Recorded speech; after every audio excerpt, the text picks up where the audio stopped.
Hello everyone, welcome back to kids study show. आज मैं आपके साथ शेयर करूंगी जो बच्चों को बी और डी इन लोअर केस में जो कन्फ्यूज़न होता है उस कन्फ्यूज़न को उनको हम कैसे दूर कर सकते हैं, क्योंकि बच्चे जब थोड़े बड़े भी हो जाते तब भी उन्हें कन्फ्यूज़न रहता ही है। तो कुछ एक्टिविटीज़ मैं आपके साथ शेयर करूँगी जिसकी हेल्प से आपके बच्चों को ये बी और डी पहचानने में आसानी हो जाएगी। ठीक है, तो देखते हैं। तो मैंने कुछ यहाँ पे लेटर के थ्रू आपको समझाने की कोशिश की हुई है। ठीक है, तो यहाँ जैसे बी है और डी है। ठीक है, तो ये है इसका अपर केस, ये है लोअर केस। ठीक है, तो अगर हम बच्चों को जब हम इंट्रोड्यूस करवाते हैं या राइटिंग करवाते हैं अल्फ़ाबेट्स की, तब हम जैसे यहाँ पे ये बी है और इसका डायरेक्शन है हमेशा इसके राइट साइड में। तो ठीक है, बी को राइट साइड में लिखना है और डी के लेफ्ट साइड में डी को लिखना है। ठीक है, तो ये यहाँ पे जैसे मैंने डी के लेफ्ट साइड में डी को लिखा है, तो ये क्या होगा ना, जैसे जैसे हम इसी को प्रैक्टिस करवाएंगे बच्चों को काफ़ी टाइम, जैसे बी यहाँ पे लिखा, फिर बी इसके राइट साइड में और डी लेफ्ट साइड में। ठीक है, डी लेफ्ट साइड में, तो वो समझ में आएगा उसे कि हाँ डी का फेस इसके लेफ्ट साइड में होता है और बी का फेस हमेशा राइट साइड में होता है। डी का फेस लेफ्ट साइड में और बी का फेस राइट साइड में। तो ये करते करते उसको क्लियर होते जाएगा। ठीक है, तो ये एक बहुत अच्छी एक्टिविटी है, इसकी हेल्प से बच्चों को कन्फ्यूज़न क्लियर हो सकता है।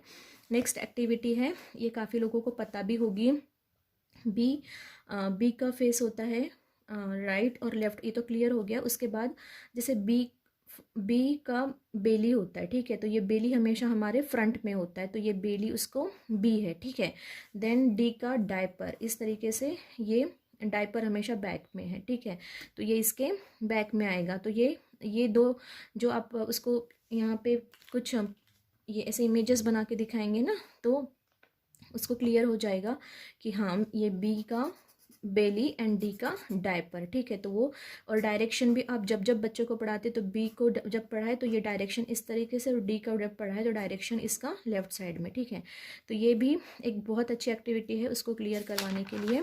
देन थर्ड है कि match the pair. Okay, match the pair में हम बी और डी के अलावा और भी अल्फ़ाबेट्स लेंगे। यहाँ पे जैसे मैंने लिया हुआ है ए टू सी। ठीक है, तो इसको मैच करवाने बोलना है उसको, लाइक ए से ए को, then B, then C and then D. तो वो जो मैच द पेयर करते हैं, तो मैच द पेयर तो ये सबसे बेस्ट एक्टिविटी है बच्चों का कन्फ्यूज़न क्लियर करने के लिए। और ये है यहाँ पे जैसे बच्चों को जब हम लिखना सिखाते हैं तो ये इस तरीके से हम स्ट्रेट भी लिख के बता सकते हैं। ठीक है, तो ये भी आप करवा सकते हैं।